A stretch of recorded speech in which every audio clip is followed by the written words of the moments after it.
پیارے بیٹے، آج میں آپ کو ایک سچا واقعہ سنانے والا ہوں۔ تو ہوتا کچھ یوں ہے، پسینے میں شرابور ساجد نے پرانا عمارتی سامان بیچنے والی دکان پر سائیکل کو بریک لگائے۔ اس کی اکھڑتی ہوئی شان سے اندازہ کرنا مشکل نہ تھا کہ وہ طویل مسافت طے کر کے آیا ہے۔ سائیکل سے اترتے ہی اس نے دکاندار کو 30 روپے دیتے ہوئے 10 پرانی اینٹیں دینے کا کہہ کر خود اخبار پڑھنے میں مصروف ہو گیا۔ ساجد نے اینٹیں احتیاط سے کیریئر کے ساتھ باندھی اور سائیکل کو گھسیٹتا ہوا پیدل ہی روانہ ہو گیا۔ دکاندار اچانک کسی خیال سے چونکا اور اخبار ایک طرف رکھ کر ساجد کو جاتے ہوئے دیکھنے لگا۔ وہ سوچنے لگا کہ یہ شخص جو ایک عرصہ سے ہر دوسرے تیسرے دن 10 اینٹیں خرید کر لے جاتا ہے، ان کا کیا کرتا ہوگا۔ اتفاق سے اگلے ہی دن ساجد اس کی دکان پر 10 اینٹیں خریدنے کے لیے آ گیا۔ دکاندار کے تجسس نے اس سے سوال کرنے پر مجبور کر دیا۔ اس نے ساجد کو بیٹھنے کے لیے اور ملازم لڑکے کو چائے لانے کے لیے کہا۔ ساجد اس عزت افزائی پر حیران ہوتے ہوئے قریب ہی پڑے موہڑے پر بیٹھ کر سوالیہ نظروں سے دکاندار کو دیکھنے لگا۔ کچھ دیر کی خاموشی کے بعد دکاندار نے گفتگو کا آغاز کیا۔ اگر برا نہ مانو تو میں تم سے پوچھنا چاہتا ہوں کہ یہ جو تم ہر دوسرے یا تیسرے دن 10 اینٹیں لے جاتے ہو، ان کا کیا کرتے ہو؟ ساجد نے ذرا سے توقف کے بعد جھجکتے ہوئے جواب دیا، مجھے دراصل 1500 اینٹوں کی ضرورت ہے، جو میں اکٹھی خریدنے کے قابل نہیں ہوں۔ دہاڑی دار مزدور ہوں، کبھی کام ملتا ہے کبھی نہیں۔ جس دن کام مل جاتا ہے اس دن میری کوشش ہوتی ہے کہ میں کچھ اینٹیں خرید کر جمع کر لوں۔ دکاندار پوچھتا ہے، 1500 اینٹیں کس مقصد کے لیے جمع کر رہے ہو؟ ساجد بولتا ہے، گھر کی صحن کی دیواریں اونچی کر کے اپنے پیارے نبی صلی اللہ علیہ وآلہ وسلم کی نصیحت پر عمل کرنے کے لیے۔ دکاندار پوچھتا ہے، وہ مبارک نصیحت کیا ہے؟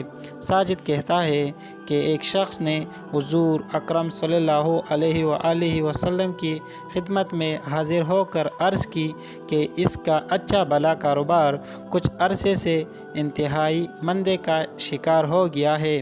تنگ دستی کی وجہ سے 2 وقت کی روٹی پوری کرنے کے لیے ادھار کی نوبت آ گئی ہے۔ نبی پاک نے اس شخص کی باتیں ہمدردی کے ساتھ سننے کے بعد مشورہ دیا کہ وہ اپنے گھر کے صحن کی دیواریں اونچی کر لے، سب ٹھیک ہو جائے گا انشاءاللہ۔ وہ شخص حضور صلی اللہ علیہ وآلہ وسلم سے مزید کوئی سوال کیے بغیر رخصت ہو گیا۔ کچھ ہی دن بعد اس نے آپ کی خدمت میں حاضر ہو کر انتہائی مسرت بھرے لہجے میں بتایا کہ اس کا کاروبار چمک اٹھا ہے اور الحمدللہ قرض بھی اتارنے کے قابل ہو گیا ہے، لیکن اس کی سمجھ میں یہ بات نہیں آئی کہ صحن کی دیواروں کا رزق میں تنگی سے کیا تعلق تھا۔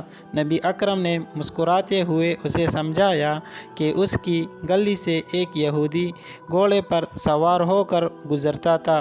دیواریں چھوٹی ہونے کی وجہ سے صحن میں کام کاج کرتی اس کی بیوی پر یہودی کی نظریں پڑتی تھیں۔ اسی بے پردگی کی وجہ سے رزق میں تنگی آ رہی تھی۔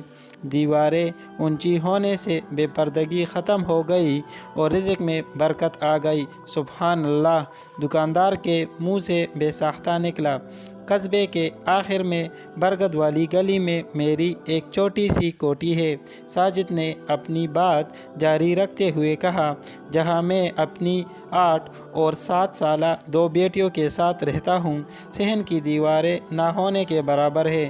میری کوشش ہے کہ اس سے پہلے کہ بیٹیاں بڑی ہو، صحن کی دیواریں مکمل کر کے نبی پاک کی ہدایت پر عمل کر لوں، تاکہ بے پردگی کی نحوست سے بچا رہا ہوں۔ دکاندار نے کہا بہت نیک جذبہ ہے، کتنی اینٹیں جمع کر چکے ہو اب تک؟ ساجد نے انگلیوں پر حساب لگا کر بتایا کہ 300 سے کچھ زیادہ ہی ہو گئی ہے۔ چائے آ گئی تھی۔ دکاندار نے چائے پیالے میں انڈیلتے ہوئے سرگوشی کی۔ تم فکر نہ کرو، تمہاری صحن کی دیواریں میں مکمل کروا دوں گا۔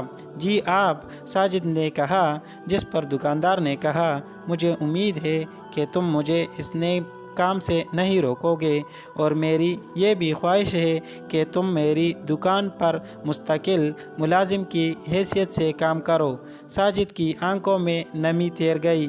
وہ غیر ارادی طور پر آسمان کی طرف دیکھتے ہوئے سوچنے لگا کہ رب تعالیٰ کتنا کریم ہے کہ نیک کام کے ارادے پر ہی اپنے بندے پر عنایات کے دروازے کھول دیتا ہے۔ تو پیارے بیٹے، اس کہانی سے آپ نے کیا سبق حاصل کیا؟ پیارے ابو جان، اس کہانی سے ہمیں یہ سبق ملتا ہے کہ نیکی کا راہ اپنانے سے روکے ہوئے کام بھی تیزی سے شروع ہو جاتے ہیں۔ میرا اللہ پاک اتنا کریم ہے کہ نیکی کا ارادہ کرنے پر بندے کے عمل نامہ میں ایک نیکی لکھ دیتا ہے۔ اور اس کہانی سے ہمیں یہ سبق بھی حاصل ہوتا ہے کہ آپ صلی اللہ علیہ وآلہ وسلم کی تعلیمات پر عمل پیرا ہو کر ہی ہمیں دنیا اور آخرت کی کامیابی مل سکتی ہے۔